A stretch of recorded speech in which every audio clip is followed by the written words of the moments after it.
Jadi kita akan membahas tentang dua hal ya, pelaksanaan pemilihan penyedia dan tender atau seleksi gagal serta tindak lanjutnya. Nah, jadi pelaksanaan pemilihan itu intinya adalah bagaimana kita mendapatkan penyedia. Mendapatkan penyedia, nanti penyedia itu akan diikat kontrak oleh PPK. Nah, nanti kemudian setelah diikat kontrak oleh PPK, kemudian pelaksanaan kontrak, nanti kemudian akan mendapatkan barang atau jasa yang diinginkan dan dibutuhkan oleh satker tersebut. Nah, Perpres mengatakan bahwa pemilihan dapat segera dilaksanakan setelah RUP diumumkan. Ini bentuk transparansi. Jadi artinya apa? Artinya kita tidak bisa melakukan proses pemilihan sebelum paket itu diumumkan terlebih dahulu di sirup. Makanya kalau di tahapan persiapan kan, sebelum Pokja itu menetapkan berbagai metode pemilihan dan sebagainya, apa yang dilakukan? Pokja melakukan review terlebih dahulu. Nah, salah satu yang direview apa? ID sirupnya. Jadi kalau udah ada ID sirup berarti paket itu sudah diumumkan. Sehingga itu sebagai bentuk kepastian bahwa paket itu sudah diumumkan di RUP. Jadi artinya kalau belum diumumkan di RUP berarti nggak boleh dong kita melakukan proses pemilihan gitu kan. Nah, untuk barang jasa yang kontraknya harus ditandatangani pada awal tahun, pemilihan dapat dilaksanakan setelah penetapan pagu anggaran KL atau prosedur RKAPD yang dilakukan setelah RUP diumumkan melalui sirup. Nah, jadi kemarin kita bahas ya di perencanaan ya. Di perencanaan itu kan kapan RUP diumumkan? RUP itu kan diumumkan setelah pagu anggaran kan. Jadi setelah bulan Oktober ya. Setelah RKKL disetujui DPR ya. Kemudian berarti artinya apa? Artinya alokasi itu sudah ya ibaratnya sudah hampir pasti dapat lah karena udah disetujui DPR kan, tinggal formalnya di DIPA-nya. Sehingga kemudian RUP bisa diumumkan setelah RKKL. Nah, tujuannya apa? Kenapa kok nggak diumumkan di Januari gitu kan? Kenapa kok di Oktober sudah bisa diumumkan? Tujuannya ini karena bisa jadi 1 Januari itu harus ada barang jasa gitu kan, harus ada barang jasa, harus ada penyedia yang bisa memberikan barang jasa di 1 Januari. Sehingga kalau prosesnya itu 1 Januari sudah ada barang jasa, berarti apa? Berarti pemilihan itu harus dilakukan sebelumnya kan. Karena untuk mendapatkan barang itu kan sebelumnya kita pilih penyedianya dulu kan. Nah, untuk memilih penyedia berarti apa? Berarti proses pemilihan dulu. Nah, kalau 1 Januari harus ada barangnya, berarti apa? Berarti pemilihannya harus ditarik sebelumnya kan. Makanya kemudian RUP bisa diumumkan di bulan Oktober untuk mengantisipasi hal seperti ini kan. Contohnya kalau seperti misalnya teman-teman di lapas gitu kan, di lapas itu kan mereka harus memberikan makanan pada para tahanan kan. Kan nggak mungkin kan para tahanan kemudian di 1 Januari karena belum ada penyedianya, kemudian lapas kemudian mengatakan 1 Januari semua napi puasa gitu kan, karena nggak ada makanan, kan nggak bisa kayak gitu kan. Jadi 1 Januari pun juga harus ada barang jasa yang harus ada makanan bagi tahanan. Nah, kemudian berarti apa? Kalau ada makanan berarti harus ada penyedia yang menyediakan kan. Nah, berarti sebelumnya harus dilakukan proses pemilihan. Nah, itu. Jadi untuk hal-hal yang memang harus ada di awal tahun, atau bisa jadi untuk pekerjaan yang panjang nih gitu kan. Masa pelaksanaan pekerjaan itu membutuhkan waktu yang lama. Bisa jadi mungkin setahun gitu kan. Dari 1 Januari sampai 31 Desember. Nah, kalau waktunya lama berarti ya tadi 1 Januari harus sudah dapat penyedianya. Maka proses pemilihan ditarik sebelumnya. Pemilihan tidak dapat diselesaikan sebelum RUP diumumkan. Oke, clear ini ya. Oke, lanjut. Nah, adik sekalian, untuk memilih penyedia itu ada berbagai macam metode yang kemarin kita bahas ya. Bisa dengan e-purchasing gitu kan. Jadi memilih penyedia itu ada beberapa pilihan gitu. Yang pertama bisa melalui proses electronic purchase, pembelian secara elektronik. Kemarin kita bahas ya. Electronic purchasing itu bisa kita lakukan kalau apa? Kalau barang jasa yang diinginkan itu ada di katalog, gitu kan? Purchasing. Oh, kalau misalnya nggak bisa purchasing, maka bisa penunjuk pengadaan langsung gitu kan. Kalau nilainya sampai dengan 200 juta atau 100 juta ya untuk konsultan ya. Kemudian kalau nggak bisa penunjukan langsung, bisa tender cepat, dan terakhir bisa dengan tender. Itu barang jasa link konstruksi ya.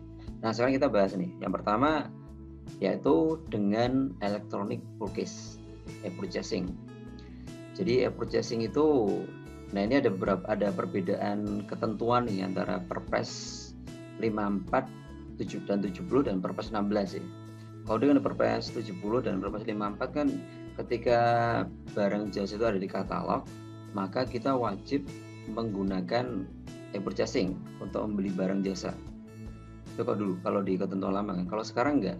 Kalau sekarang itu wajib ketika menteri atau pimpinan lembaga itu menyatakan bahwa barang itu barang yang strategis, kebutuhan nasional, sehingga kemudian kita harus beli melalui katalog. Contoh seperti misalnya teman-teman di Kemenkes ya, teman-teman di Kemenkes untuk pengadaan alkes gitu kan. Alkes itu kan barang-barang strategis kan, maka kemudian menteri pimpinan lembaga mengatakan harus beli melalui katalog. Nah itu berarti nggak ada pilihan lain kan, nggak ada pilihan lain, berarti harus beli di katalog. Nah tapi kalau misalnya menteri pimpinan lembaga nggak menentukan bahwa itu harus di katalog, maka kita bisa melakukan melalui metode yang lain. Contohnya ketika misalnya kita mau beli laptop gitu ya, beli laptop. Kemudian laptop itu ada di pasar gitu ya, pasar apa non purchasing gitu ya. Di katalog juga ada, gitu kan. Maka kemudian misalnya menteri atau pimpinan lembaga nggak menetapkan bahwa kita harus beli melalui katalog, maka kita bisa beli melalui selain katalog, boleh gitu kan. Jadi nggak wajib kita beli di katalog itu nggak wajib. Kita bisa beli di tempat lain. Kalau misalnya kalau kita dapatkan harga lebih efisien gitu kan di luaran gitu, di luaran ternyata harganya lebih efisien, ya why not gitu. Kita beli melalui pasar yang lain dan market yang lain kan. Marketnya PBJ kan nggak cuma purchasing kan. Nah kemudian jadi tidak wajib jika ditetapkan oleh menteri, kepala lembaga atau kepala daerah.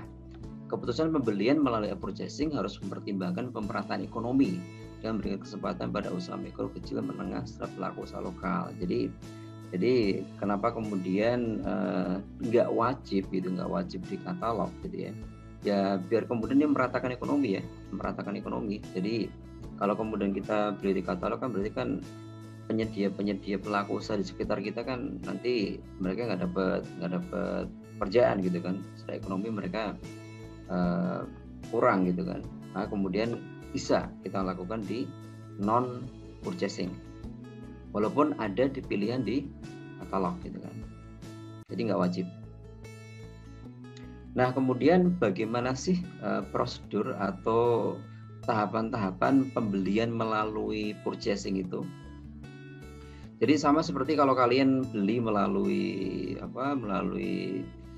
online shopping ya, bisa melalui Tokopedia atau Shopee dan sebagainya. Maka yang pertama adalah PPK atau PP akan melakukan pemesanan barang. Bergantung nilainya kan, kemarin kita bahas kan, kalau nilainya di atas 200 berarti PPK yang melakukan. Kalau di bawah 200 berarti PP. Jadi yang masuk ke aplikasi e-katalog LKPBU.id itu menggunakan user PPK atau PP, tergantung nilainya berapa.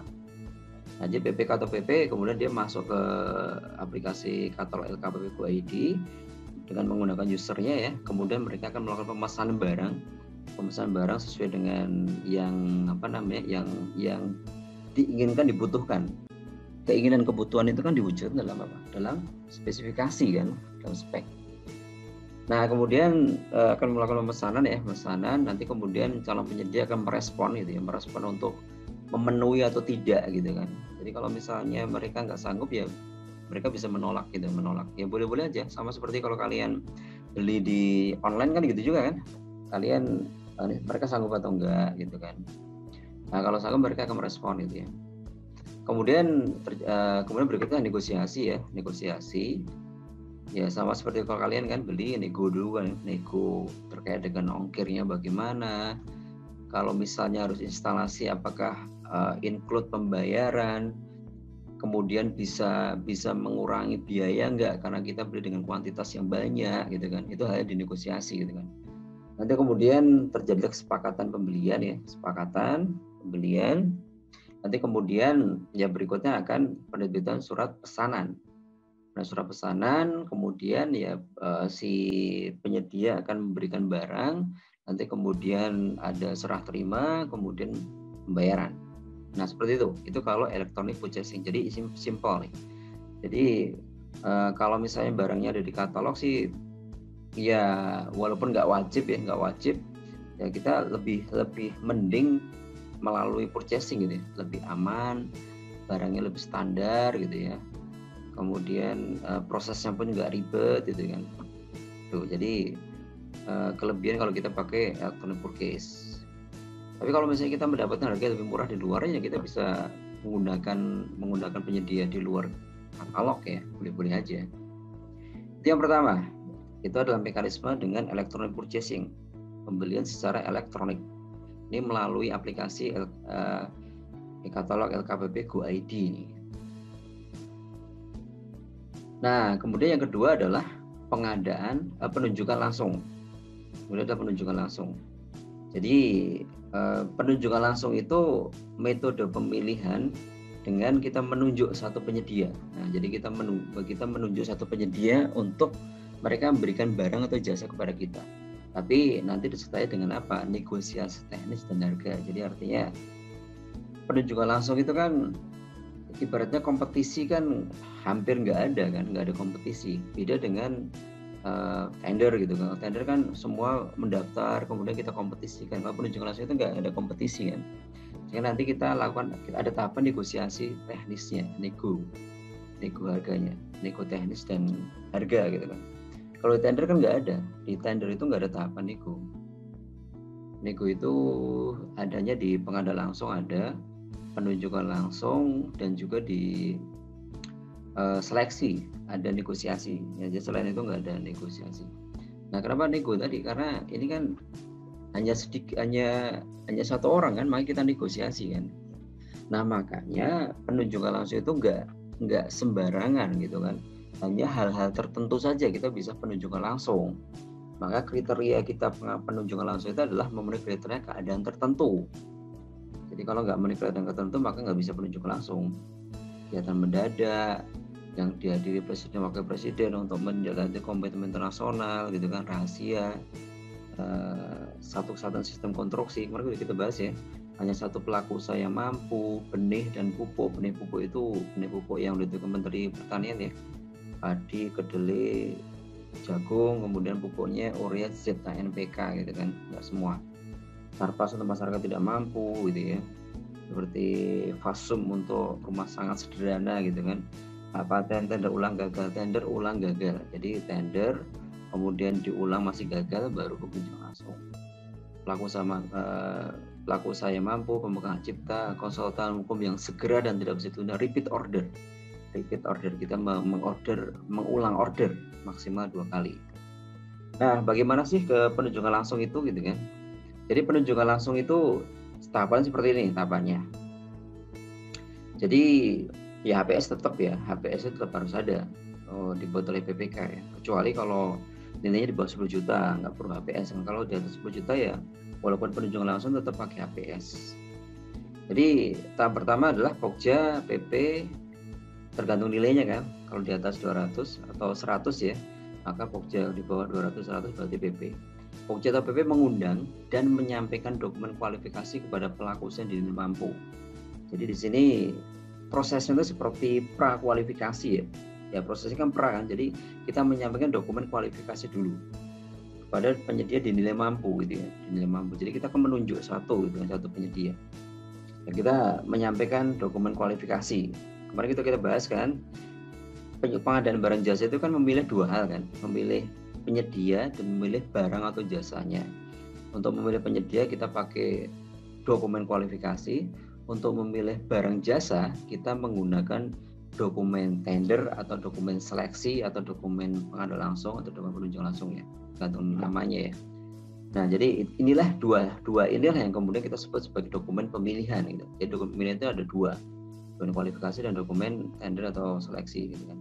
Nah, jadi pertama penunjukan langsung itu pra gitu kan, pra kualifikasi. Kita memilih penyedianya dulu, badan usahanya dulu gitu kan, memilih badan usahanya sebelum memilih barang atau jasanya. Nah, kemudian kita menyampaikan dulu dokumen kualifikasi kepada penyedia yang dinilai mampu. Nanti kemudian pelaku usaha akan pelajari dokumen kualifikasi itu, kemudian mereka akan menyampaikan apa namanya ya isian kualifikasi ya, isian persyaratan kualifikasi gitu kan. Nanti Pokja atau PP akan melakukan evaluasi kualifikasi. Jadi setelah mendapatkan dokumennya, kemudian akan dievaluasi kualifikasi. Ya pemenuhan persyaratan administrasi, pemenuhan persyaratan teknis, pemenuhan persyaratan keuangan gitu kan, dievaluasi itu. Nah kalau misalnya tidak mampu ya berarti ya kita bisa menunjuk penyedia lain kalau ada gitu kan. Kalau cuma satu penyedia yang mampu ya berarti kita nggak ada pilihan lain kan. Pilihan lain berarti ya kalau nggak ada pilihan lain kan ya akan semaksimal mungkin untuk bisa dipenuhi oleh penyedia tersebut gitu kan. Jadi karena cuma satu doang gitu kan. Tadi kan salah satu penunjukan langsung kan karena hanya satu pelaku yang bisa kan. Kita evaluasi gitu kan. Kemudian berikutnya adalah ya ini berikutnya kita evaluasi. Kemudian berikutnya adalah kita ya ini evaluasi pembuktian kualifikasi, penetapan dan undangan. Undangan itu apa? Undangan ya undangan kepada penyedia untuk mereka bisa menawarkan barang atau jasanya kepada kita. Dan kemudian sebelum mereka menawarkan barangnya atau membuat penawaran, maka kita bisa memberikan pemberian penjelasan. Jadi kita jelaskan terlebih dahulu tentang kebutuhan keinginan kita apa, kemudian keinginan sektor itu apa. Nanti kemudian si penyedia setelah paham, nanti kemudian penyedia akan menyampaikan dokumen penawaran, gitu kan, dalam satu file. Kemarin udah kita bahas ya di persiapan, satu file itu berarti dokumen penawaran administrasi, teknis dan harga dibuat dalam satu file gitu kan. Kemudian disampaikan kepada Pokja atau PP. Nah, kemudian Pokja atau PP akan mengevaluasi dokumen itu kan, dokumen penawaran, evaluasi administrasi, teknis dan harga dievaluasi. Nanti kemudian setelah oke, maka kemudian di sini bisa dilakukan negosiasi, klarifikasi negosiasi ya. Negosiasi, nah kemudian nanti hasil dari evaluasi akan dibuatkan berita acara evaluasi gitu kan. Evaluasi, nanti kemudian hasilnya diumumkan di SPSE, ini bentuk transparansi nih tentang siapa yang ditunjuk sebagai penyedia gitu kan. Nanti kemudian diumumkan, kemudian Pokja atau PP menyampaikan kepada PPK. Jadi menyampaikan apa? Menyampaikan siapa yang ditunjuk untuk menyediakan barang atau jasa. Nanti tahapan berikutnya ya PPK akan melakukan perikatan kontrak gitu kan. Jadi tugasnya Pokja atau PP ya hanya memilih saja gitu kan. Nanti yang melakukan kontrak, yang melaksanakan kontrak ya PPK. Jadi tugasnya Pokja PP hanya memilihkan penyedia. Nah itu prosesnya penunjukan langsung seperti itu. Jadi dia prosesnya prakualifikasi ya. Jadi orang menyampaikan dokumen kualifikasi dulu, baru nanti menyampaikan dokumen penawaran gitu kan. Baik, itu penunjukan langsung. Nah, berikutnya adalah yang ketiga. Jadi pilihan yang ketiga untuk memilih penyedia. Jadi yang pertama tadi kan e-purchasing. Yang kedua adalah dengan penunjukan langsung. Nah, metode yang ketiga untuk memilih penyedia bisa dengan pengadaan langsung. Nah, pengadaan langsung itu berarti ini hampir sama seperti penunjukan langsung ya. Cuman ini di sini nanti ada mekanisme untuk membandingkan dulu gitu. Jadi pengadaan langsung itu ada dua metode pengadaan langsung. Yang pertama adalah yang disebut sebagai pembelian atau pembayaran langsung. Nah, ini digunakan untuk pengadaan barang atau jasa lain yang menggunakan bukti perikatan berupa bukti pembelian dan kwitansi. Artinya apa? Artinya berarti untuk barang jasa lain dengan nilai sampai dengan 50 juta. Kan kalau barang jasa lain itu kan bentuk perikatannya kan kalau sampai dengan 10 juta kan nota atau bukti pembelian kan. Kalau sampai dengan 50 juta kan kwitansi kan. Jadi artinya kalau barang jasa lain untuk bukti perikatan menggunakan bukti pembelian atau kwitansi, maka bisa dengan mekanisme namanya pembelian atau pembayaran langsung. Jadi maksimal 50 juta. Dan yang kedua, metode yang kedua, pengadaan langsung yang kedua itu adalah pengadaan langsung tapi dengan permintaan penawaran. Permintaan penawaran disertai dengan klarifikasi negosiasi teknis dengan harga kepada penyedia. Nah, ini dipakai untuk apa? Dipakai untuk pengadaan yang perikatannya itu atau bukti perikatannya itu menggunakan SPK. Nah, yang menggunakan SPK itu apa? Yang menggunakan SPK kan barang jasa lainnya dari nilai di atas 50 sampai 200 gitu kan. Atau kalau konsultan berarti sampai dengan nilai 100. Karena konsultan itu kan kita nggak mengenal bukti perikatan nota atau kwitansi kan, minimal SPK gitu kan. Atau konstruksi sampai dengan 200. Sama, konstruksi juga kita tidak mengenal bukti perikatan kwitansi atau nota ya, berarti minimal SPK. Jadi kalau menggunakan SPK, maka kita pakai metode ini, metode pengadaan langsung tapi dengan permintaan penawaran. Jadi pengadaan langsung itu ada dua, pengadaan langsung dengan pembelian pembayar langsung, dan pengadaan langsung dengan permintaan penawaran serta dengan kualifikasi negosiasi teknis. Nah, bagaimana setiap tahapan itu dilakukan? Nah, ini yang pertama ini adalah pembayaran langsung gitu kan. Jadi pengadaan langsung dengan pembayaran atau pembelian langsung. Tahapannya bagaimana? Tahapannya simpel kan? Tahapannya simpel. Sama seperti kalau kalian datang ke mau beli apa gitu kan, datang ke toko, nanti kemudian beli gitu kan, beli barangnya, nanti kemudian dapat barangnya diberikan pada kalian, kemudian dapat kwitansi gitu kan, bayar selesai gitu kan. Nah, sesimpel itu gitu kan. Jadi kalau pengadaan langsung dengan pembelian langsung seperti ini kan. Jadi pejabat pengadaan kemudian bisa ya melakukan pesanan pada penyedia yang bisa gitu kan. Atau bisa juga enggak, langsung datang juga boleh-boleh aja, langsung datang ke toko gitu kan. Atau ke perusahaan penyedia gitu kan. Nanti kemudian ya terjadilah transaksi pembelian gitu kan. Transaksi pembelian, nanti kemudian ya negosiasi juga bisa gitu, negosiasi. Nanti kemudian penyedia PPK akan melakukan serah terima barang kan. Jadi diberikanlah barangnya. Nanti kemudian kita mendapatkan kwitansi ya, kwitansi pembayaran. Kwitansi pembayaran kemudian diberikan pada PPK, kemudian PPK melakukan pembayaran pada si penyedia itu gitu kan. Pembayaran juga bisa kalau dengan mekanisme UP bisa langsung gitu kan. UP bisa langsung. Jadi begitu PP mau beli barang itu dia udah membawa uang gitu kan. Begitu dapat barang langsung bayar. Itu bisa juga seperti itu. Atau kalau sekarang kan ada kartu kredit pemerintah kan, KKP gitu kan. Jadi artinya ketika beli ya udah bayar langsung digesek gitu kan, gesek pakai mesin edisi yang di toko gitu kan, barang gitu kan. Nah, itu sesimpel itu ya. Kalau pengadaan langsung dengan pembelian langsung. Ini dipakai untuk pengadaan langsung dengan bukti perikatan berupa kwitansi gitu kan. Sama dengan kwitansi. Nah, berikutnya kalau pengadaan langsung dengan penawaran. Jadi di sini pengadaan langsung tapi nanti ada pembandingan harga. Ada orang masukkan harga, tapi sebelumnya dia dahulu dengan membandingkan dulu nih. Nah, ini prosesnya seperti ini nih prosesnya. Jadi tetap HPS tetap ada. HPS tetap ada. Spesifikasi juga tetap ada kan. Jadi spek HPS ada. Nah, berdasarkan spek atau HPS itu kemudian pejabat pengadaan akan mencari informasi terkait dengan pekerjaan yang akan dilaksanakan. Jadi cari informasi ini kira-kira mana nih penyedia yang bisa memenuhi atau bisa menyediakan barang atau jasa yang diinginkan oleh PPK. Jadi pejabat pengadaan melakukan mencari informasi. Mencari informasi itu macam-macam ya. Bisa dengan dia survei pasar gitu kan, dia datang ke pasar kemudian nanya-nanya harga gitu kan, bisa juga.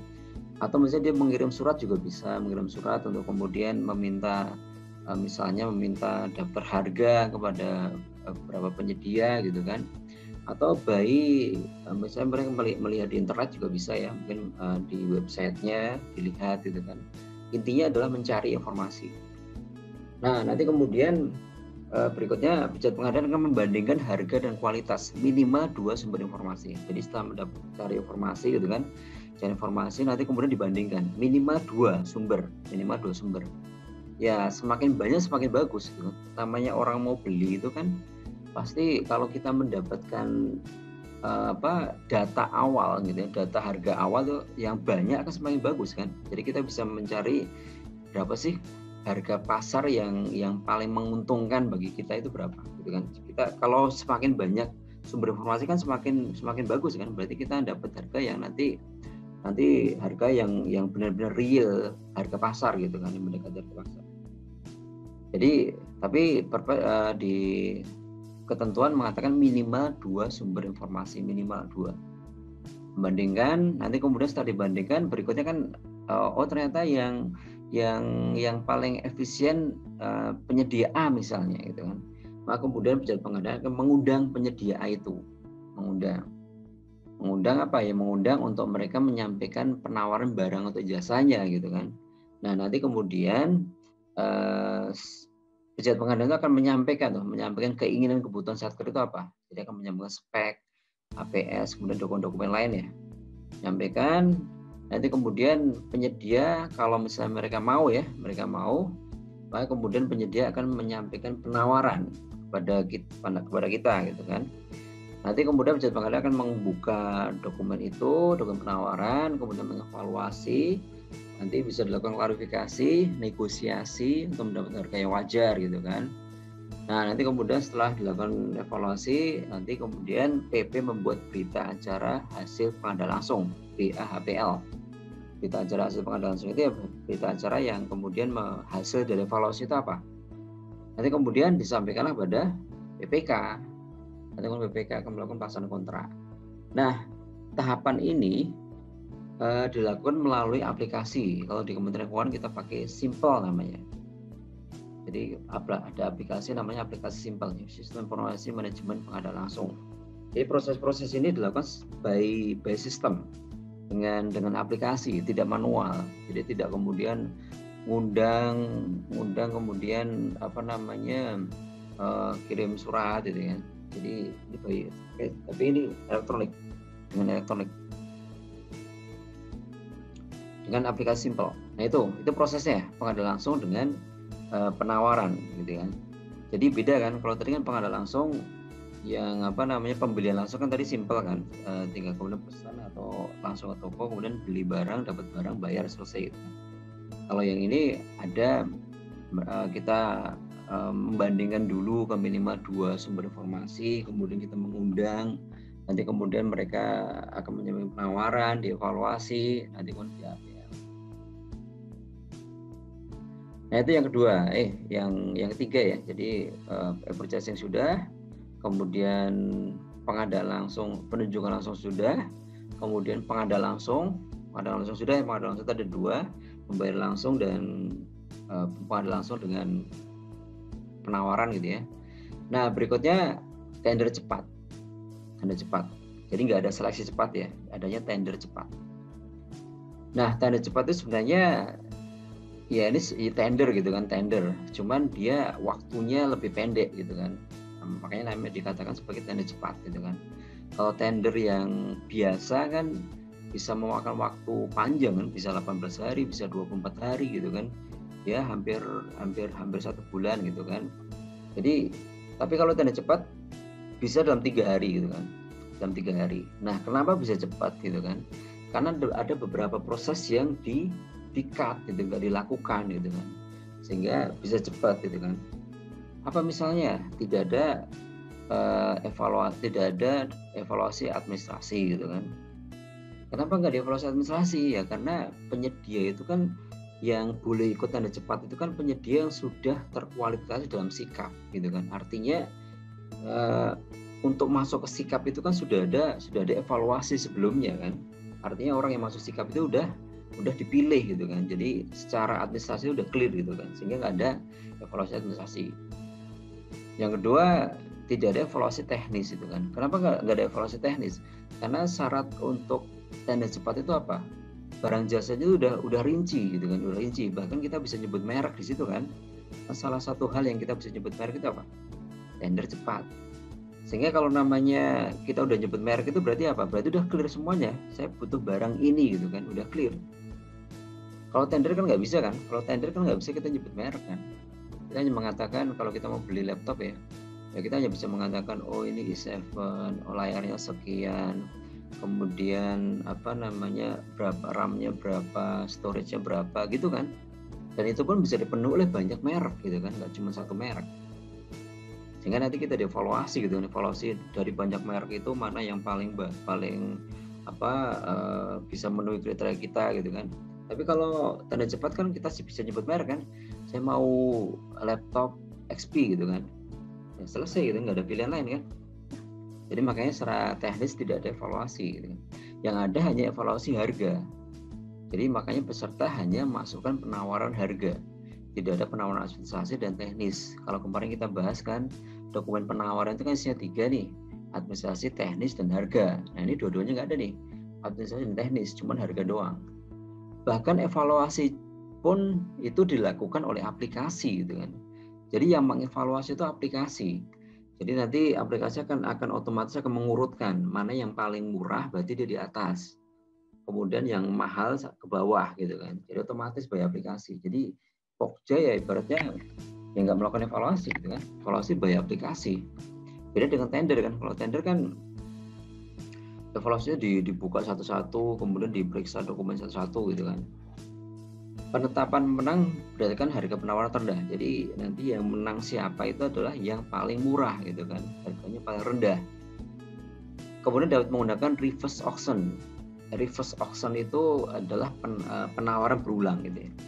Jadi penyedia itu diberikan kesempatan untuk memasukkan penawaran harga berulang. Jadi yang pertama kan dia masukkan harga, kemudian nanti kan dilihat tuh, dia akan melihat, wah ternyata ada yang lebih murah nih dibanding saya gitu kan. Nah, kemudian dia akan bisa memberikan penawaran lagi untuk bisa menang gitu kan. Nanti kemudian penyedia yang lain tuh bisa juga bikin penawaran lagi lebih murah lagi. Jadi seperti perang harga gitu kan. Perang harga sampai pada titik mereka untung gitu kan. Jadi makanya kan bagi kita kan, bagi negara kan untung kan, kita akan mendapatkan penyedia yang apa namanya, yang secara marginnya itu mereka nggak ngambil banyak gitu kan. Kalau marginnya ngambil banyak kan berarti kan keuntungan dia gede, berarti kan dipa kita terserap besar gitu kan. Tapi kalau keuntungannya kecil kan berarti dipa kita yang terserap juga kecil. Jadi bagi kita lebih bagi pemerintah menguntungkan reverse auction itu. Jadi saling perang harga lah gitu ya. Saling perang memasukkan penawaran harga. Nah, bagaimana sih proses tender cepat itu gitu kan? Tender cepat. Jadi tender cepat itu juga ini difasilitasi dengan aplikasi SPSC ya. Jadi penyedia barang jasa menyampaikan penawaran harga melalui fitur penyampaian penawaran pada aplikasi SPSC atau Apindo Spam Kodok. Jadi ada aplikasi SPSC, ada Apindo atau Spam Kodok. Apindo atau Spam Kodok itu ini aplikasi untuk mengamankan dokumen. Jadi artinya gini, orang itu kan ketika menyampaikan penawaran gitu kan, mengupload penawaran dalam aplikasi kan, maka itu kan ibaratnya harus dilindungi kan, harus disandikan, jangan sampai nanti bocor gitu kan, jangan sampai penyedia lain itu tahu berapa penawarannya si A gitu kan. Kan kalau hacker itu kan bisa aja mereka masuk mengetahui gitu kan, jadi di waktu pengiriman itu dihalangi dulu kan, bisa aja kan. Nah makanya kemudian biar aman, maka kemudian dokumen itu disandikan gitu ya, disandikan atau istilah itu dienkripsi gitu kan. Jadi ketika penyedia itu mau menawarkan masukkan penawaran harga gitu kan, maka mereka mengenkripsi penawarannya dulu, ya dokumennya dienkripsi dulu. Dienkripsi itu berarti ya ibaratnya disandikan lah gitu ya, disandikan sehingga nanti nggak bocor di tengah jalan ketika dikirim gitu kan. Nanti kemudian si Pokja ketika mendapatkan penyedia itu nanti sama harus diure sandinya. Nah diure itu dengan apa? Dengan namanya itu dekripsi ya. Jadi enkripsi kemudian mendekripsi gitu. Nah jadi sandinya diure lah gitu ya, diure. Jadi makanya kalau orang ngirim file gitu, file kan biasanya kan kalau kita pakai Word gitu ya, Word itu berarti ekstensi kan DOC kan, doc gitu kan. Kalau kita ngirim Excel berarti kan XLS gitu kan. Kalau kita mengirim tayangan berarti kan PPT gitu. Itu kan ekstensinya. Nah, ketika kemudian disandikan nanti ekstensi itu berubah menjadi .rhs gitu kan. Jadi disandikan gitu kan. Nah, jadi penyedia menyampaikan penawaran harga melalui aplikasi SPSC, tapi kemudian mereka sebelum mengirimkan dienkripsi dulu dengan aplikasi apa? Aplikasi Apindo atau Spam Kodok ini. Kemudian setelah masa penyampaian penawaran berakhir, maka sistem akan menginformasikan peringkat penawaran berdasarkan urutan posisi penawaran. Jadi kan ada masa masukan penawarannya nih, bisa 5 hari gitu kan, 5 hari. Jadi selama 5 hari itu kan langsung diurutkan gitu kan. Jadi penyedia masukkan gitu gitu kan, nanti kemudian akan diurutkan oleh sistem yang murah mana gitu kan. Nanti kemudian begitu diurutkan, nanti peserta diberi kesempatan untuk menyampaikan penawaran berulang, reverse auction tadi, dalam kurun waktu yang ditetapkan. Jadi kurun waktu ini berapa ya? Ya terserah pokjanya. Saya mau berapa hari gitu ya. Ya terserah, ini nggak ditentukan di perpres ini. Jadi kemudian mereka misalnya melihat, ternyata saya nomor 5 nih gitu kan. Biar nomor 1 berarti saya menawarin yang lebih murah lagi deh gitu kan. Nanti kemudian pada waktu yang ditetapkan berakhir, maka pengumuman akan ditentukan berdasarkan apa? Berdasarkan harga terendah yang masuk pada deadline waktu yang ditetapkan. Jadi nanti ketahuan kan yang murah mana gitu kan. Nah ini adalah tender cepat nih, tender cepat. Jadi makanya kan prosesnya cepat kan, hanya masukkan penawaran harga, kemudian nanti dievaluasi. Nanti kemudian yang murah mana, kemudian bisa reverse auction gitu kan. Baru nanti masa terakhirnya berarti yang paling murah berarti dia menang. Itu tender cepat. Jadi makanya kan bisa 3 hari nih, bisa 3 hari ketika membuat jadwal tender cepat itu. Nah, kode berikutnya adalah tender atau seleksi. Jadi ini berarti kalau kita nggak bisa pakai pengadaan langsung gitu kan, kita nggak bisa purchasing, kita nggak bisa penunjukan langsung, kita nggak bisa pengadaan langsung, kita nggak bisa tender cepat gitu kan, karena nggak memenuhi kriteria kita itu kan. Maka kemudian pilihan terakhir adalah dengan tender atau seleksi. Jadi kalau barang jasa dan konstruksi berarti namanya tender, kalau konsultan berarti namanya seleksi gitu kan. Jadi pilihan terakhir nih, karena kita nggak bisa memakai pilihan-pilihan yang tadi. Nah, tender atau seleksi itu ada 2 pilihan tuh. Bisa pra, bisa pasca. Kemarin kita bahas kan di metode atau di persiapan kan ya. Pra itu untuk apa gitu kan, pasca untuk apa gitu kan. Pra itu kan dipakai untuk pengadaan barang jasa lain konstruksi yang kompleks, kita pakai pra. Kalau barang jasa konstruksi yang nggak kompleks berarti kita pakai pasca gitu kan. Kemudian konsultan, kalau konsultan badan usaha kita pakai pra, konsultan perorangan kita pasca. Penunjukan langsung itu bisa dengan pra gitu. Itu kan kemarin kita bahas ya. Jadi kita pakai pra atau pasca. Nah, pra atau pasca itu kan pada dasarnya adalah kita mendahulukan mana gitu kan. Kita mendahulukan memilih penyediaannya dulu atau berbarengan nih antara memilih penyediaannya dan memilih barangnya. Nah, itu kemarin kita bahas ya, pra pasca. Kalau pra itu berarti apa? Berarti kita memilih penyediaannya dulu nih.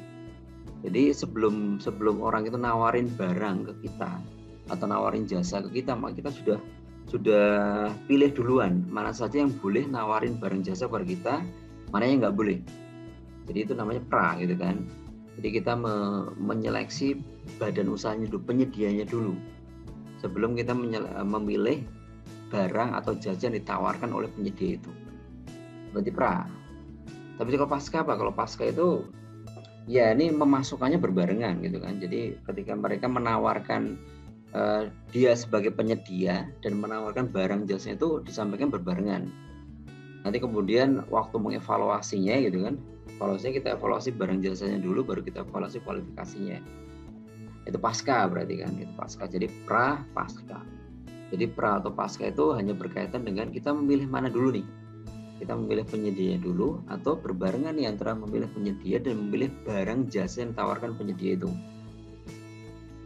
Nah itu pra atau pasca. Nah makanya kalau pra kan panjang kan prosesnya kan.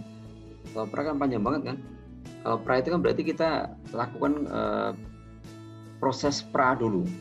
Jadi kita menyeleksi dokumen kualifikasinya dulu, pra gitu kan. Baru nanti kita memilih barang atau jasanya. Jadi tahapannya gimana nih tahapannya kalau pra? Kalau pra itu seperti ini tahapannya ya. Ya pasti yang pertama pasti pengumuman kan, pengumuman bahwa oh mau ada apa namanya ada tender nih, tender pengadaan barang di Satkestan dengan metode pra, diumumkan dulu pengadaan barangnya apa gitu kan, diumumkan HPS-nya berapa, diumumkan. Nanti kemudian penyedia yang merasa sanggup gitu kan, merasa sanggup dan mereka mau gitu kan, mau menawarkan barang, maka kemudian mereka kan akan pendaftaran pengunduhan dokumen. Jadi sebenarnya pendaftaran ini nggak setiap kali pengadaan mereka daftar, enggak, karena pendaftaran itu dilakukan ya sekali saja waktu mereka mau masuk ke sistem SPSC.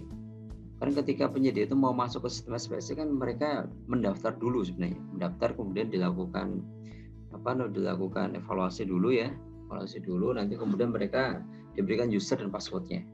Sehingga ketika mereka sudah mendapatkan user dan password, maka mereka bisa ketika ada pengadaan di satu satker di kementerian lembaga tersebut ya, misalnya di Kemenkeu gitu kan. Saya Kemenko berarti mereka mendaftar dulu nih mau masuk ke SPSC Kemenkeu gitu kan. Nanti ketika udah dapat usernya, mereka bisa melihat oh ternyata di STAN mau ada pengadaan, mereka langsung aja kemudian masuk sistem, kemudian mereka mengunduh dokumen kualifikasinya. Nah, jadi pendaftaran pengunduhan dokumen, jadi setelah diumumkan, kemudian mereka paham ada pengadaan, maka kemudian mereka mendaftar dan pengunduh dokumen kualifikasinya. Mengunduh dokumen kan sekarang kan by elektronik kan, jadi dokumen kualifikasinya ditaruh di website itu kan, di SPSC. Nanti penyedia berminat tinggal mendownload saja. Jadi mereka unduh dokumen kualifikasi, nanti mereka akan mempelajari tentang bagaimana sih cara mengisi isian kualifikasi itu gitu kan. Jadi mereka akan pelajari. Nah, nanti kemudian ini bisa apabila diperlukan maka bisa dialokasikan waktu untuk pemberian penjelasan apabila diperlukan. Jadi kalau penjelasan untuk kualifikasi itu sifatnya sunnah gitu kan, boleh enggak, boleh iya gitu kan. Tapi kalau pemberian penjelasan di sini di pemilihan barang jasanya gitu kan, di penawaran itu wajib ada pemberian penjelasan. Tapi kalau yang di kualifikasi ini opsional, bisa dialokasikan atau bisa juga tidak. Karena memang kualifikasi itu standar. Jadi pengisiannya pun juga standar. Jadi nggak ada yang ribet sebenarnya gitu kan. Nah, nanti kemudian setelah mereka mengunduh, diberikan penjelasan, nanti berikutnya setelah paham bagaimana membuat dokumen atau mengisi isian kualifikasi, maka berikutnya adalah mereka menyampaikan dokumen prakualifikasinya, Ini juga pakai sistem ya. Pakai sistem, jadi mereka hanya mengisi isian kualifikasi aja. Jadi di sistem itu sudah disediakan kolom-kolom gitu, kemudian mereka mengisi saja tentang persyaratan kualifikasi gitu ya. Nah, kemudian berikutnya ya Pokja gitu ya. Pokja akan melakukan evaluasi prakualifikasi. Dia akan melakukan evaluasi terhadap dokumen-dokumen yang disampaikan ya. Setelah penyampaian dokumen dievaluasi. Nanti kemudian hasil evaluasinya adalah penetapan dan pengumuman hasil pra. Jadi hasilnya adalah berupa apa? Kemarin udah kita bahas ya. Shortlist atau daftar pendek penyedia untuk konsultan ya. Kalau untuk barang jasa dan konstruksi namanya daftar calon penyedia. Jadi kenapa shortlist? Ya, kemarin kita bahas tuh shortlist karena kita hanya mencari 3 atau 5 gitu kan, minimal 3 maksimal 5. Makanya shortlist daftar pendek. Itu untuk konsultan. Tapi kalau untuk barang jasa dan konstruksi namanya daftar calon penyedia. Jadi tidak dibatasi, minimal 3 maksimalnya nggak terbatas. Nah, itu bedanya. Jadi kenapa kalau shortlist ya, kalau di konsultan namanya shortlist ya. Karena tadi kita hanya milih 3 atau 5. Nanti kemudian setelah diumumkan, nanti kemudian ada masa sanggah kualifikasi. Jadi nanti kita kasih kesempatan gitu. Kesempatan bagi penyedia yang merasa mereka dirugikan gitu ya. Untuk apa? Untuk membuat sanggah gitu kan, untuk menyanggah. Jadi mereka menyampaikan sanggahan kualifikasi. Nah, nanti kemudian misalnya tidak ada sanggahan atau misalnya sanggahannya ditolak gitu kan, maka langkah berikutnya adalah undangan. Nah, ini sudah mulai untuk kita memilih barang atau jasanya. Kalau yang di sini tadi kan memilih penyedianya, ini memilih barang atau jasanya gitu. Jadi kemudian kita undang penyedia yang lolos kualifikasi ya, lolos prakualifikasi kita undang.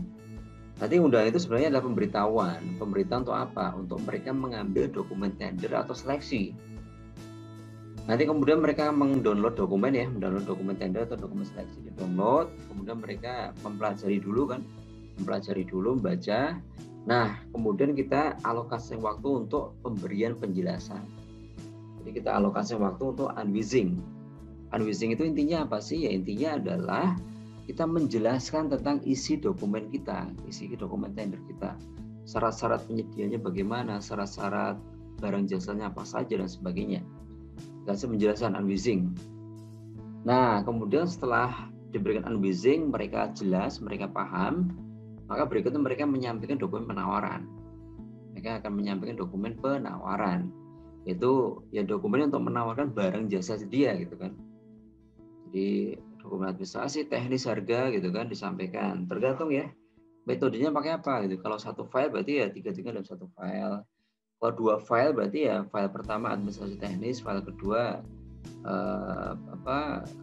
harga, kemudian diupload berbarengan atau 2 tahap tergantung gitu kan. Tapi intinya adalah mereka kemudian menyampaikan dokumen penawaran dengan berbagai macam metode yang sudah ditentukan tadi ya. 1 file, 2 file, 2 tahap. Nah berikutnya apa? Berikutnya Pokja akan melakukan evaluasi dokumen. Jadi dokumen di-download, kemudian dievaluasi gitu kan, nanti kemudian ditetapkan, diumumkan siapa yang pemenangnya gitu kan, pemenangnya. Jadi biasanya kita akan memilih pemenang 1, cadangan 1, cadangan 2. Jadi kenapa ada cadangan? Karena misalnya kalau pemenang satunya mereka mengundurkan diri gitu kan, maka kita nggak usah milih lagi, kita nggak usah tender lagi.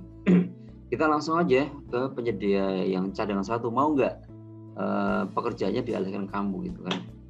Kalau ini nggak mau, maka kemudian yang ketiga, cadangan kedua. Jadi itu pilihannya. Jadi kenapa kemudian ada cadangan 1, 2.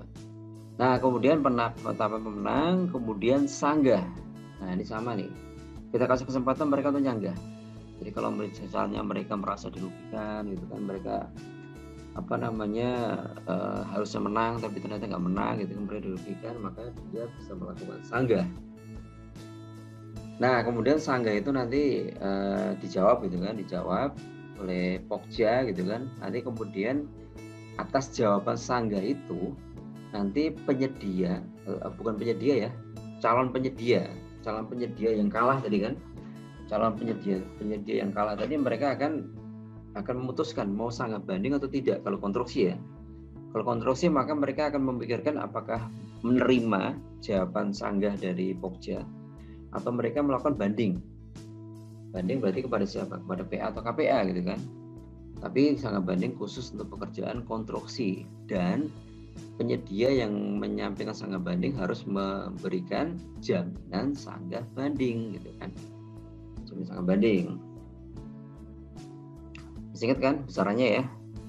1% ya, 1%. Nah itu tapi khusus untuk pekerjaan konstruksi. Jadi artinya kalau selain konstruksi berarti nggak ada sanggah banding. Ya sampai dengan sanggah saja gitu kan. Nah terus kalau misalnya nggak puas gimana gitu, seperti pengadaan barang. Kalau misalnya nggak puas gimana nih? Ya kalau mereka nggak puas ya mereka bisa membawa ke ranah pengaduan gitu, Mereka bisa mengadu gitu, pengaduan nanti ke APIP gitu kan. Itu jadi kalau dari sisi proses pengadaan ya berhenti di sanggah, yang kecuali konstruksi ya berhenti sanggah. Ya mau nggak mau mereka dari sisi pengadaan mereka berhenti di situ. Kalau mereka nggak mau terima ya berarti pakai cara lain gitu kan, apakah pengaduan atau ya bisa pengaduan atau mau ke pengadilan ya boleh aja. Namanya orang ngadu kan nggak bisa dilarang kan, serah gitu kan. Nah oke. Nah itu tahapannya nih, tahapan kalau prakualifikasi lebih panjang gitu kan. Kualifikasi dulu baru barang jasanya gitu, penyediaannya dulu baru barang jasanya kan. Nah kalau pasca dia pendek tuh prosesnya. Kalau pasca prosesnya pendek. Kalau pasca gitu kan. Pasca itu kan nggak ada ibaratnya kualifikasi yang sebelumnya dilakukan itu ini nggak ada. Jadi kualifikasinya berbarengan. Maka kalau pas kan tahapan pertama adalah pengumuman dulu nih, sama kan, diumumkan dulu siapa yang mau pengadaan, ikut pengadaan gitu kan, ikut tender atau seleksi. Nanti kemudian mereka pendaftar mengambil dokumen pemilihan. Nah ini kan beda ya, kalau di sini kan mengambil dokumen pemilihan. Kalau tadi di sana apa tadi? Mengambil dokumen kualifikasi dan mengambil dokumen tender kan, beda kan? Nah, kalau di sini mengambil dokumen pemilihan. Dokumen pemilihan itu isinya apa? Isinya adalah kualifikasi dan dokumen tender atau seleksi ya. Jadi untuk menyeleksi penyedianya dan menyeleksi barang jasanya. Itulah dokumen pemilihan gitu ya. Jadi ada dua. Nanti kemudian berikutnya adalah pemberian penjelasan, unwizing, sama kan, setelah mereka mengambil dokumen gitu kan, mereka mempelajari dulu gitu kan. Nanti kemudian ketika ada unwizing, mereka kalau nggak jelas bisa ditanyakan. Unwizing itu juga dilakukan by online gitu kan, dengan melalui aplikasi SPSC, jadi tidak ada tatap muka. Kalau dulu waktu jam Perpres sebelum Perpres 54 ya, ke Perpres 80 dulu. Dulu ya ini manual, mereka datang ke kantor, kemudian seperti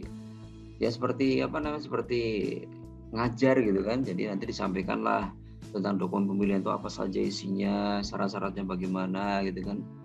Nanti kemudian di situ terjadi dialog antara calon penyedia dengan Pokja gitu kan, Pokjanya. Dialog.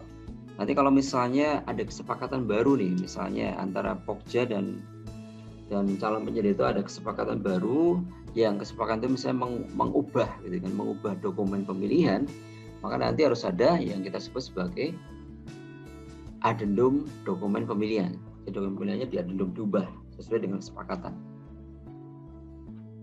Kemudian pemberian penjelasan. Oke, tadi pemberian penjelasan tadi output akhirnya adalah berita acara pemberian penjelasan, BAPP ya. Berita acara pemberian penjelasan. Berita acara pemberian penjelasan itu sebenarnya isinya adalah history chat gitu, history chat atau history tanya jawab antara Pokja dengan calon penyedia. Jadi story-nya itu menjadi berita acara. Nanti kemudian setelah jelas si calon penyedia tadi akan menyampaikan dokumen penawaran. Ya tergantung dengan sistemnya, satu file, dua tahap ya. Menyampaikan dokumen penawaran. Nanti kemudian Pokja akan mengevaluasi ya, mendownload dan kemudian dievaluasi gitu kan, dievaluasi. Nanti evaluasi administrasi dan harga ya. Nanti kemudian, nah ini pembuktian kualifikasi, ya, pembuktian pasca kualifikasi. Jadi kan kualifikasi itu kan ibaratnya hanya mengisi daftar gitu, mengisi isian kan. Artinya kan secara dokumentasi pendukung bener enggaknya kan belum ada kan. Maka nanti pembuktian bener enggaknya isian mereka itu kita buktikan dalam pembuktian pasca kualifikasi. Jadi mereka akan menunjukkan dokumen aslinya gitu kan. Dan kita juga bisa melakukan klarifikasi kepada penerbit dokumen. Contohnya misalnya mereka ingin ikut tender di kita gitu kan. Kemudian di kita sudah ada persyaratannya tuh. Oh, penyedia harus punya izin usaha, misalnya perdagangan umum gitu, perdagangan.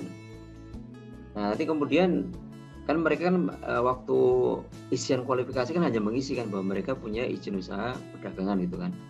Nah, kita belum tahu kan bener nggak gitu kan. Nah, bener nggaknya itu dibuktikan dengan pembuktian pasca kualifikasi. Mereka akan menyampaikan dokumen aslinya dan kita bisa nelfon tuh mengklarifikasi ke penerbit dokumen. Jadi ini ada cerita nih, ada cerita teman-teman di Pokja di BPK gitu kan.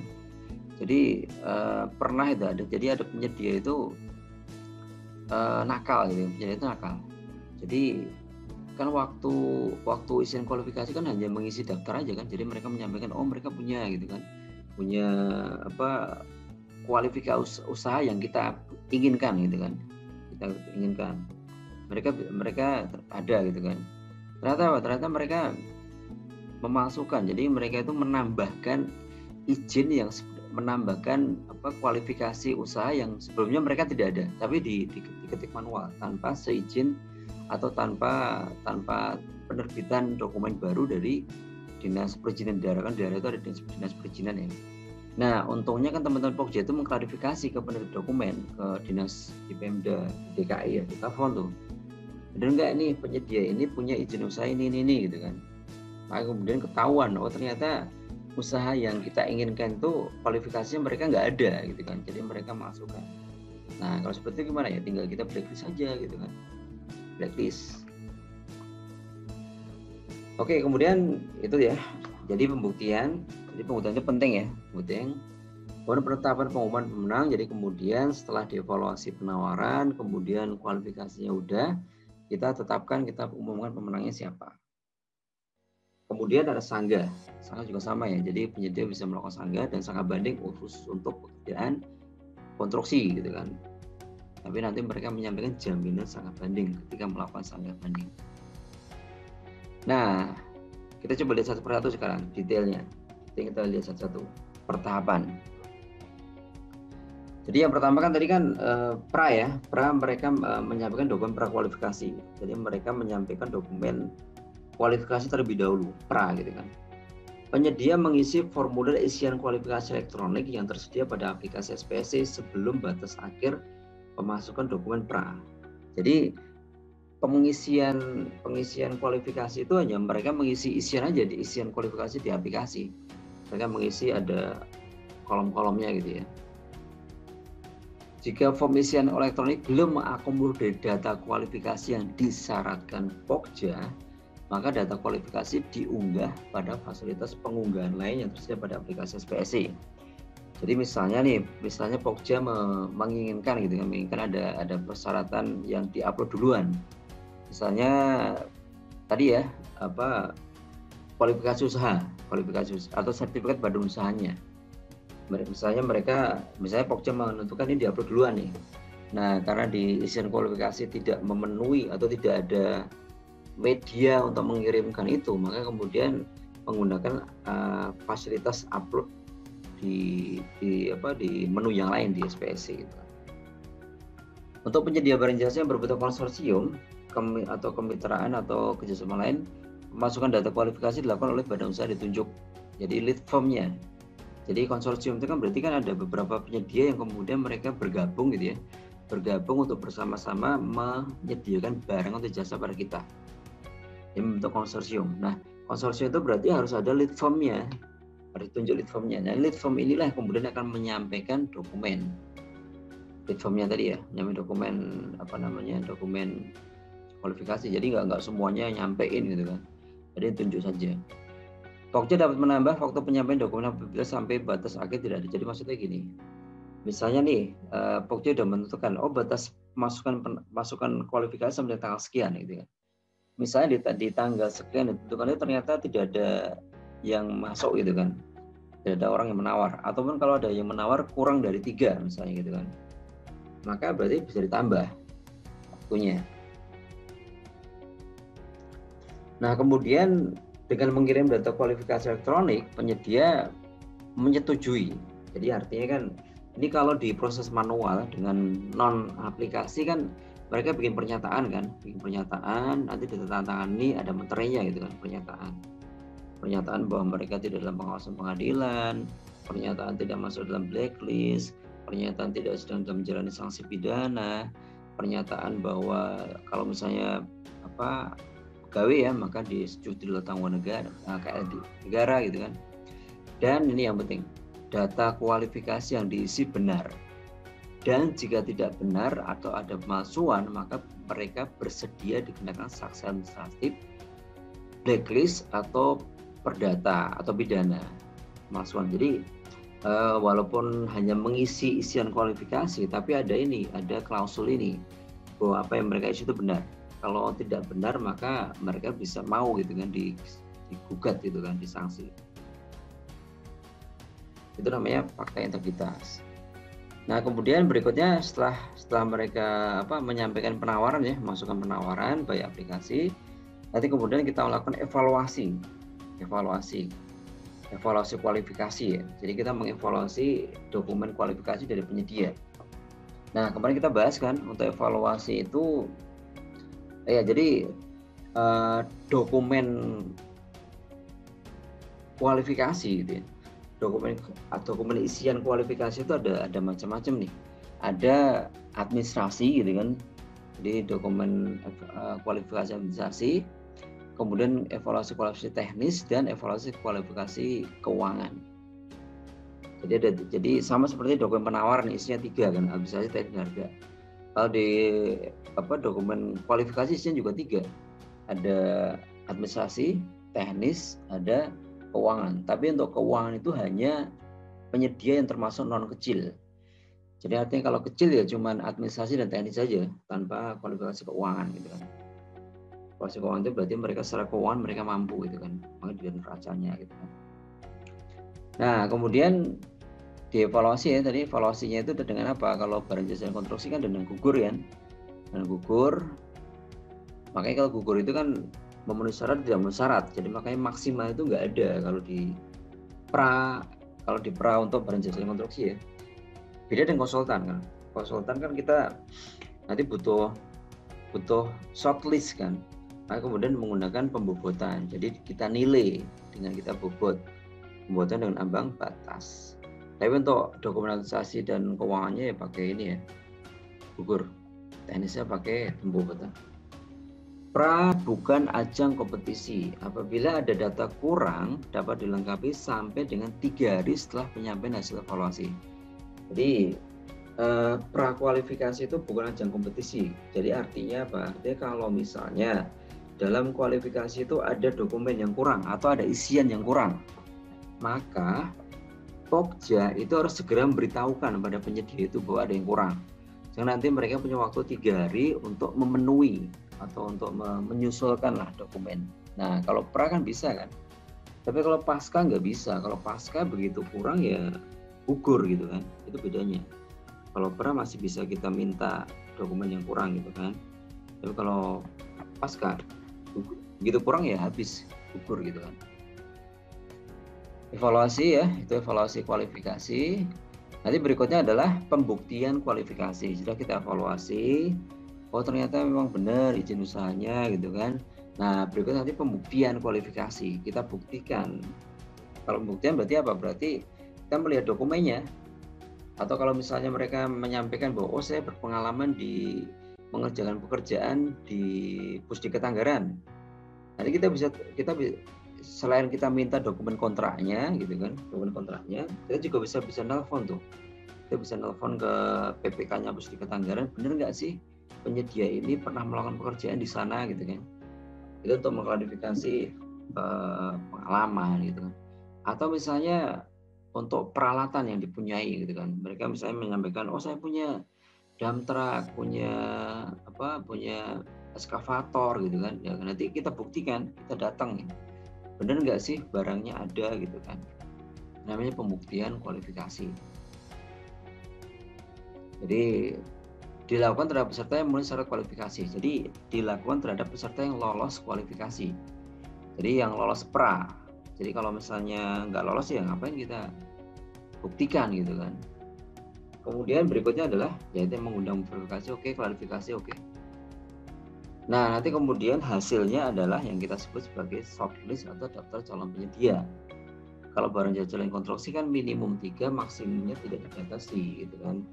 Kalau misalnya maksimumnya 100, ya nggak apa-apa, 100-100-nya boleh nawarin barang jasa kepada kita. Nah, kalau konsultan enggak. Kalau konsultan kita pilih 3, maksimal 5. Nggak usah banyak-banyak kalau konsultan gitu kan. Kalau berjanji konstruksi nggak apa-apa, banyak nggak apa-apa gitu kan. Nah, bila yang lulus kurang dari jumlah minimum, maka pra dinyatakan gagal. Jadi kalau misalnya yang lulus, misalnya yang masukkan dokumen kualifikasi 5 gitu kan, ya ternyata yang lulus cuma 2, ya nggak bisa. Berarti gagal. Bila lulus lebih dari jumlah maksimum, maka ditetapkan masuk. Maka yang ditetapkan masuk dalam shortlist adalah sudah urutan peringkat penilaian dan kualifikasi. Nah, jadi ini kalau misalnya yang bisa itu banyak gitu kan, yang memenuhi kriteria itu banyak, maka kita bobotkan, kita nilai, kita bikin peringkatnya gitu.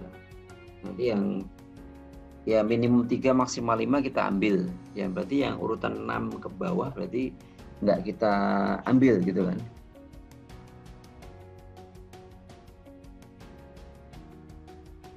Nah, berikutnya adalah ini kalau pra ya. Pra berarti kan undangan ya. Setelah kualifikasi selesai, kemudian kita terbitkan undangan. Undangan itu juga by aplikasi, tinggal di refer pakai apa nanti pakai masuk ke email mereka kan. Akun email yang mereka daftarkan ketika mereka mendaftar di SPSC gitu. Undangan, jadi undangan itu intinya apa sih? Intinya ya kita mengundang penyedia untuk apa? Untuk mengambil dokumen gitu kan. Untuk mengambil dokumen.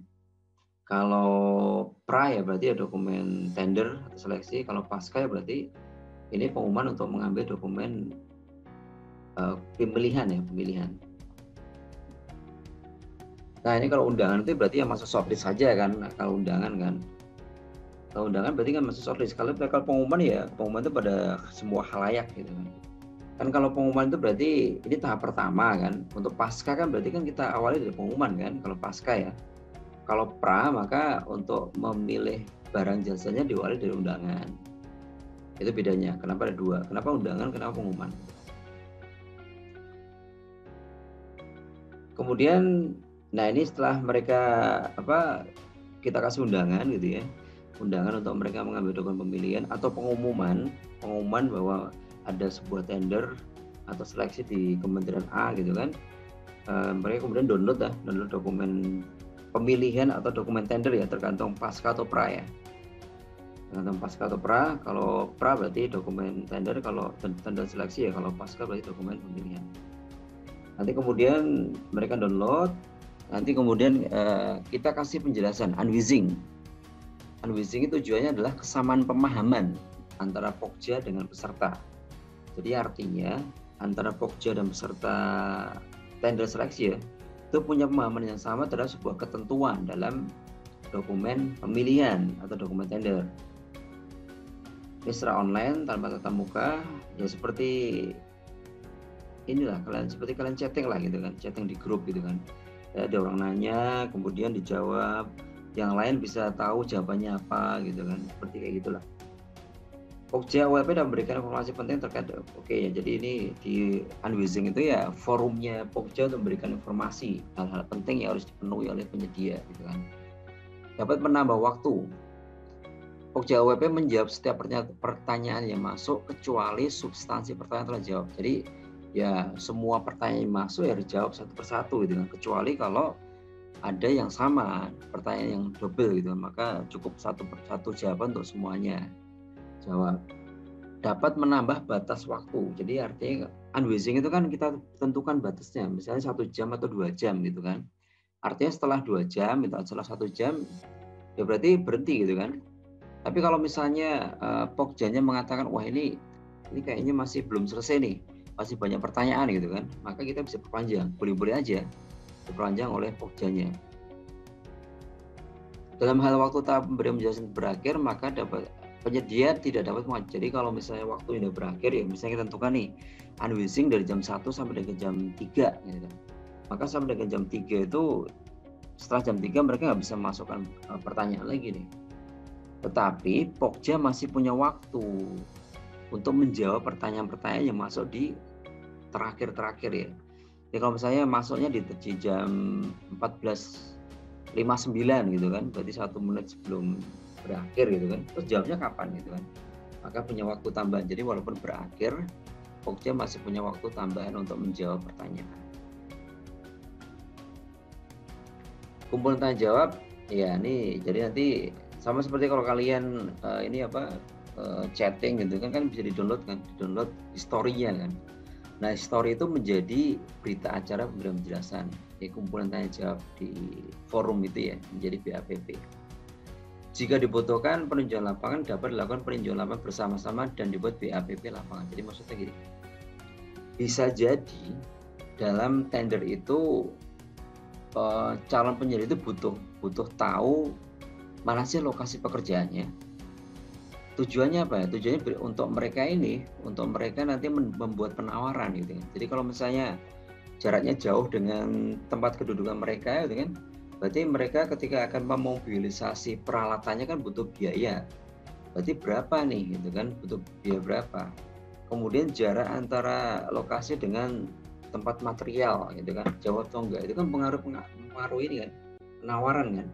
Nah, jadi kalau misalnya dibutuhkan maka bisa setelah unwizing tadi ya, unwizing online nanti kemudian dilanjutkan dengan peninjauan lapangan. Kalau peninjauan lapangan berarti offline kan, jadi mereka datang, kita tunjukkan ini lokasinya di sini nih, jadi mereka bisa mengamati gitu kan. Perubahan teman-teman. Nah, jadi kalau misalnya dalam unwizing tadi ada kesepakatan baru, gitu. Ada kesepakatan baru di mana kesepakatan itu mengubah, gitu, atau mengubah isi dokumen pemilihan atau dokumen tender, maka kemudian dibuatkanlah adendum dokumen pengadaan. Jadi di adendum, gitu kan, di adendum berubah. Tapi perubahan yang menyangkut 3 hal, perubahan spek HPS rancangan kontrak itu harus sepersetujuan dari PPK. Kenapa? Karena kan dokumen-dokumen itu kan yang buat PPK. Jadi kalau misalnya ada perubahan-perubahan dari dokumen itu ya Pokja nggak bisa memutuskan gitu kan. Mereka harus nanya ke PPK, boleh nggak diubah gitu kan. Kalau enggak ya berarti kembali ya tetap ditolak gitu kan. Tapi kalau ada perubahan maka nanti dimuat dalam adendum dokumen pemilihan gitu kan. Nanti adendum itu harus diupload paling lambat kapan? 3 hari sebelum batas waktu memasukkan dokumen penawaran. Jadi ini untuk antisipasi nih, kalau ada orang yang nggak ngikut unwizing gitu kan, nggak ikut unwizing, nah kemudian mereka bisa melihat kalau ada perubahan-perubahan ya, kalau ada perubahan-perubahan mereka harus diberitahu gitu kan, walaupun mereka nggak ikut unwizing, mereka harus tahu ada perubahan sehingga nanti mereka akan memasukkan penawaran itu sesuai dengan dokumen terakhir yang disetujui. Apabila ada dokumen mengakibatkan kebutuhan penambahan waktu, maka bisa dibuat. Jadi kalau misalnya nih dalam unwizing tadi ada kesepakatan di mana kesepakatan itu mengharuskan ada penambahan waktu karena ada dokumen-dokumen baru yang sebelumnya tidak diminta. Maka ya kita bisa perpanjang masukannya. Kemudian pencatatan dan penyampaian ulang file penawaran sampai batasnya. Jadi namanya masukan penawaran itu kan sama seperti kalau kalian ngirim gitu kan, misalnya ngirim tugas gitu kan ke email gitu kan, dikirim gitu kan, nanti kan kemudian ngirim lagi, berarti kan nanti ibaratnya yang lama itu nggak berlaku kan, pakai yang ini gitu kan. Jadi penyedia itu bisa berulang-ulang untuk mengupload sampai dengan batas waktu akhir penyampaian penawaran. Kalau udah terakhir berarti nggak bisa lagi kan. Pokja dapat memperpanjang, jadi sama. Kalau misalnya sampai dengan batas terakhir masukkan dokumen itu ternyata tidak ada yang masukkan dokumen gitu ya, maka bisa diperpanjang. Nah, kemudian kalau konstruksi di atas 10 miliar, maka harus ada jaminan penawaran. Gitu kan. Jadi tidak semuanya harus ada jaminan penawaran kan, khusus konstruksi di atas 10 miliar saja yang butuh jaminan penawaran. Kita udah bahas kemarin ya di materi persiapan kan. Nah, bagaimana nih jaminan penawarannya? Kan elektronik. Apakah kemudian di scan gitu kan? Jadi di scan dulu ya. Jadi soft copy jaminan dilampirkan dulu di dokumen kualifikasi administrasi ya. Nah, kemudian aslinya itu dikirimkan secara langsung atau pakai ekspedisi ke UKBBJ dan harus paling lambat ini 1 hari kerja ya. Dan paling lambat itu terakhir itu sampai itu harus 1 jam sebelum pembukaan atau download dokumen ya. Kalau sampai dengan 1 jam itu belum diterima ya berarti dianggap mereka nggak menyampaikan ini ya jaminan penawaran, sehingga bisa dianggap sebagai gugur gitu kan, tidak memenuhi syarat. Nah, berikutnya setelah mereka masukkan dokumen, kemudian kita download itu kan, kemudian kita buka, kita download, kemudian kita buka, didekripsi gitu kan. Jadi awalnya kan dienkripsi kan, waktu ngirim si penyedianya ngirim itu kan pakai dienkripsi. Nanti kemudian setelah di-download didekripsi. Jadi mengembalikan seperti dokumen waktu awal dikirim gitu kan. Kalau awalnya ekstensinya doc, berarti ini juga jadi doc lagi gitu. Jadi didekripsi, dibuka sandinya. Nanti kemudian kalau misalnya ada file yang tidak bisa dibuka gitu kan, bisa di-download tapi nggak bisa dibuka. Kan kalian juga sering kan, kalian terima email gitu kan, emailnya sih masuk gitu kan, tapi begitu di-download nggak bisa dibuka. Ya sama di elektronik, di SPS juga bisa jadi seperti itu ada. Nah, kalau seperti itu bagaimana? Kalau seperti itu maka Pokja akan menyampaikan file itu kepada LPSC atau LKPP. Nanti LPSC atau LKPP akan melakukan penelitian di dokumen itu, apakah memang benar tidak bisa dibuka. Kalau memang tidak benar tidak bisa dibuka, maka LPSC atau LKPP akan menyampaikan hasilnya. Nah, hasil itulah kemudian dipakai untuk menyatakan bahwa si penyedia itu tidak memasukkan penawaran. Gitu ya. Berikutnya evaluasi penawaran. Jadi setelah di-download ya, dibuka, dienkripsi, kan kita udah dapat nih isinya apa saja dokumennya kan, misalnya teknis harga. Baru kemudian dilakukan evaluasi satu persatu. Evaluasi administrasi dulu, baru evaluasi harga, teknis baru harga, itu berurutan. Dilarang melakukan post bidding. Post bidding itu maksudnya apa sih? Post bidding itu maksudnya adalah mereka mengubah dokumen setelah masa pemasukan penawaran berakhir. Seperti post bidding. Jadi misalnya tanggal 5 ini terakhir, tapi kemudian mereka kong kali kong dengan Pokja untuk mengubah dokumen misalnya. Itu namanya post bidding. Penawaran harus memenuhi syarat dalam dokumen pemilihan. Jadi ya sama ya, namanya syarat-syarat kita itu dokumen pemilihan kan. Jadi mereka harus memenuhi apa yang kita inginkan. Pokja dilarang mengubah penawaran karena kesalahan tidak substansial, salah ketik. Jadi kalau kesalahannya itu enggak substansi ya, seperti misalnya mungkin penulisan itu kan salah ketik, atau penyebutan salah satker gitu, misalnya salah ketik nama Pokja dan sebagainya gitu kan, dilarang menggugurkan. Kemudian ini indikasi persekongkolan. Jadi maksudnya gini. Jadi kan persekongkolan itu kan sesuatu yang susah untuk dibuktikan kan, Jadi kita nggak bisa menjudge wah ini ada persekongkolan ini. Tapi Perpres itu memberikan indikasi persekongkolan. Apa itu? Terdapat kesamaan dokumen teknis. Jadi ada dokumen teknis yang sama nih, metode kerjanya sama dan sebagainya gitu kan. Kemudian setelah penawaran di atas mendekati HPS, jadi seperti diatur gitu ya, semua mendekati HPS gitu kan.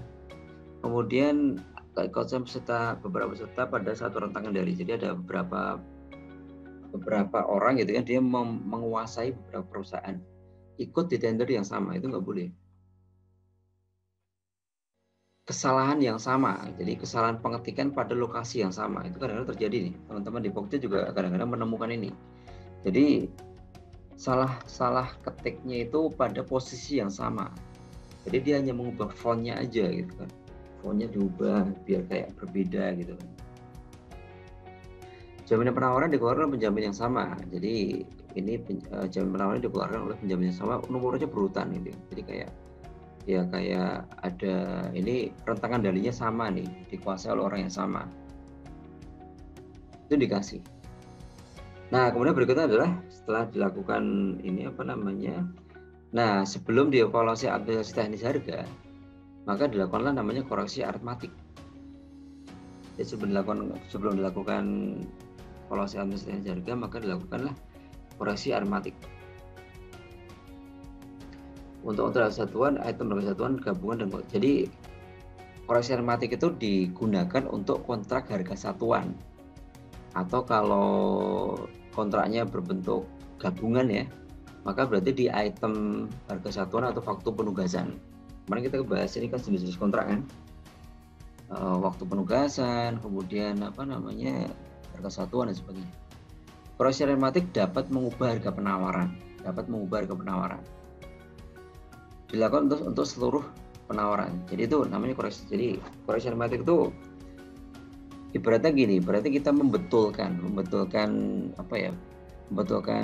pengisian penawaran harga dari seorang penyedia. Contoh misalnya gini ya, misalnya saya berikan contoh coba kita ke Excel ya.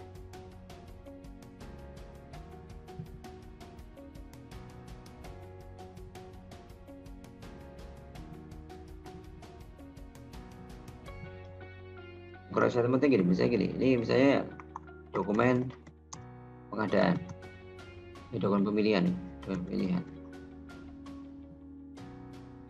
Ini dokumen penawaran. Dokumen pemilihan itu berarti kan dokumen dari kita kan, persyaratan-persyaratan kita itu dokumen pemilihan. Jadi misalnya kita ingin beli apa ya, misalnya pengen satu meja gitu kan, satu buah meja.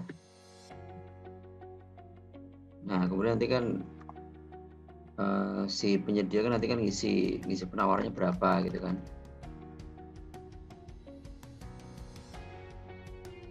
Kita mau beli 2 kursi misalnya, ini contoh aja nih.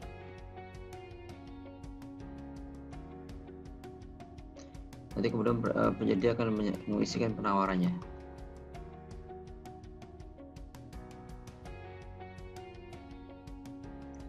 Nah, nanti kemudian ini misalnya ini CVA nih, tawarannya CVA. Nanti kemudian mereka akan menawarkan itu ya.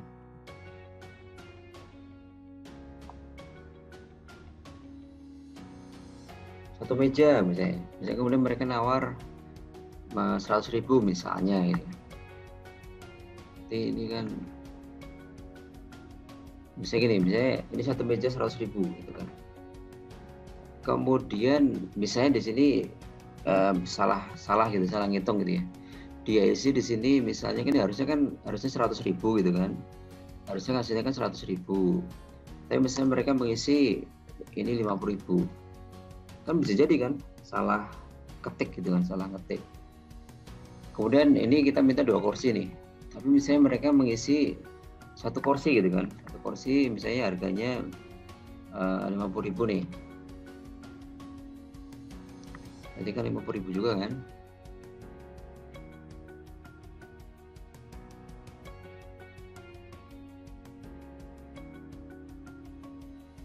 Nah, jadi kemudian kan jumlahnya kan ini 100 itu kan.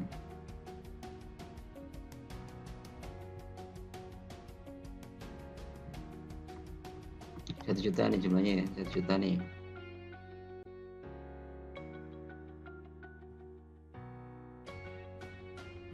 Nah, kemudian kita lakukan koreksi aritmatik nih. Ini harusnya ini salah, ini harusnya ini misalnya ini harusnya berarti ini 100.000 harusnya ya, ini harusnya 100.000. Kemudian ini harusnya ini 2 ya, 2 kali ini harusnya 2 kali 50.000, ini berarti harusnya 100. Ini berarti harusnya 200.000 gitu. Nah, itu namanya koreksi aritmatik seperti itu. Jadi kita membetulkan. Jadi makanya kalau kita kembali ke tadi kan koreksi aritmatik itu kan kita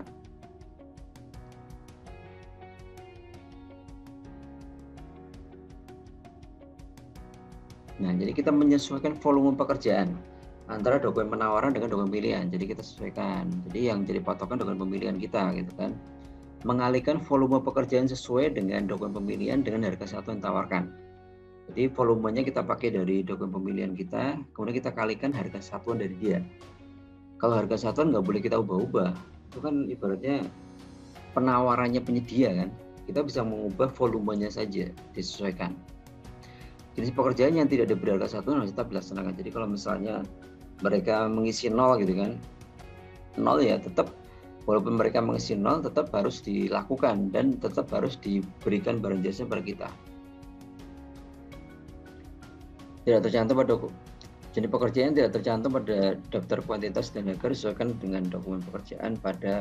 Jadi artinya kan yang menjadi dasar adalah dokumen pemilihan kita.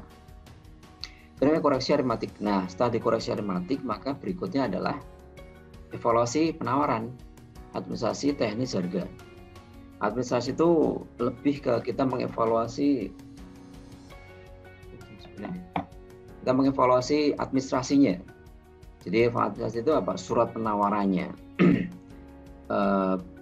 Surat penawarannya ada tanggalnya enggak gitu kan? Jangka waktu surat penawarannya tidak kurang dari apa kita tentukan gitu kan. Namanya surat penawaran itu ada jangka waktunya. Jadi kita tentukan misalnya 60 hari ya. Jadi mereka harus sama 60 hari juga minimal gitu kan. Tanggalnya bertanggal. Kalau misalnya jaminan, kalau ada jaminan penawaran ya, berarti kita terus mengklarifikasi jaminan penawarannya gitu kan. Apakah jaminan penawarannya benar gitu kan, nggak bodong gitu kan. Itu aspek administrasi. Nah, kemudian orang yang lolos di administrasi, kemudian kita evaluasi di teknis. Lolos di administrasi, kita evaluasi di teknis. Ini berurutan tuh. Kalau teknis berarti apa? Kalau teknis berarti lebih ke spesifikasi kan, lebih ke teknis barang jasanya. Kalau konstruksi berarti ya ini ya apa namanya metode pelaksanaan pekerjaan dia. Kalau barang berarti speknya gitu kan, jangka waktu pelaksanaannya juga. Kalau konsultan berarti pengalaman, proposal teknisnya, kualifikasi tenaga ahlinya. Jadi apa namanya misalnya pendidikan gitu ya, pendidikan dari tenaga ahlinya apakah sesuai dengan kita tentukan atau enggak. Kemudian harga, kalau harga itu berarti kewajaran harga. Kalau lebih rendah dari 80% berarti harus kita klarifikasi tuh. Kenapa bisa lebih rendah 80%? Kenapa gitu kan. Nanti kalau kita terima, baru nanti mereka menaikkan jaminan pelaksanaan nanti kan. Normalnya kan 5% dari kontrak, ini menjadi 5% dari APS kan yang kita bahas kemarin ya, di jaminan kemarin ya. Jadi kalau mereka di bawah 80% kita klarifikasi kok bisa gitu kan. Nanti kemudian harga satuan timpang, evaluasi harga satuan timpang, harga satuan yang melebihi 100% dari APS kita. Nah ini reverse auction. Reverse auction itu ini untuk tanda cepat e-purchasing atau tindak lanjut tender ya, hanya 2 penawaran yang lulus.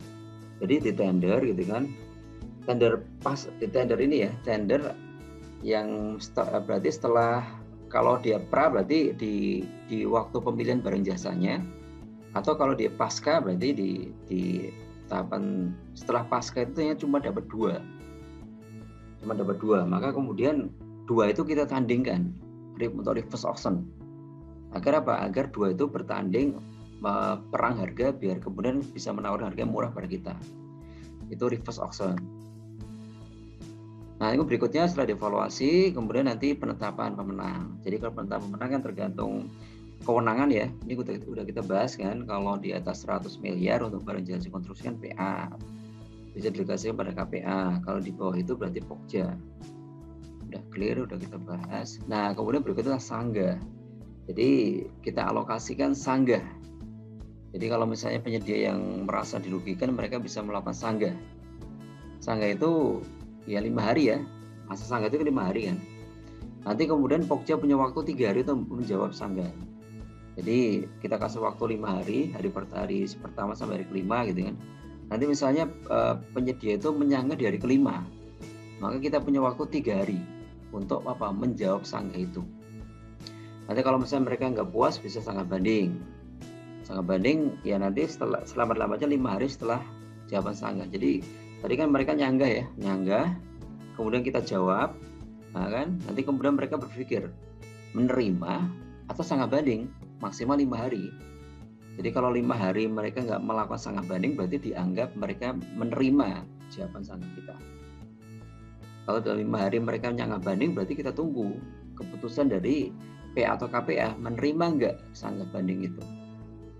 Terus sanggah, kemudian ya ini harus wajib menyampaikan sanggah banding. Tapi ini sanggah banding kan hanya untuk konstruksi ya. Nah kemudian berikutnya nih materi terakhir kita jam 9 lebih ya. Tender gagal, tender atau seleksi gagal gitu ya. Jadi tender atau seleksi gagal itu bisa terjadi karena berbagai macam ya. Bisa karena setelah dikasih perpanjang waktu, tidak ada orang yang masukkan penawaran, tidak ada masukkan kualifikasi. Ini untuk pasca ya, ini untuk pra ya, untuk pra ini.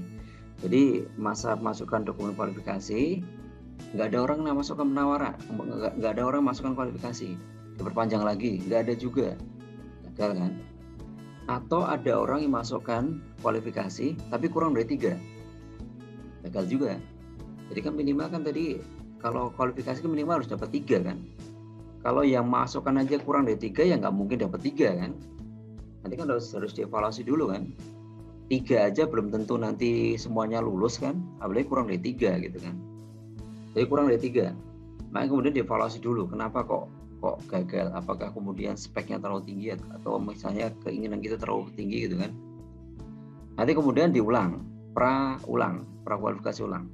Nah, setelah diulang ternyata dapat 1, maka nggak apa-apa, teruskan ke penunjukan langsung. Kalau ternyata waktu pra diulang cuma dapat 2, teruskan tender atau seleksi. Normal, nanti dievaluasi berikutnya gitu kan. Diteruskanlah proses berikutnya.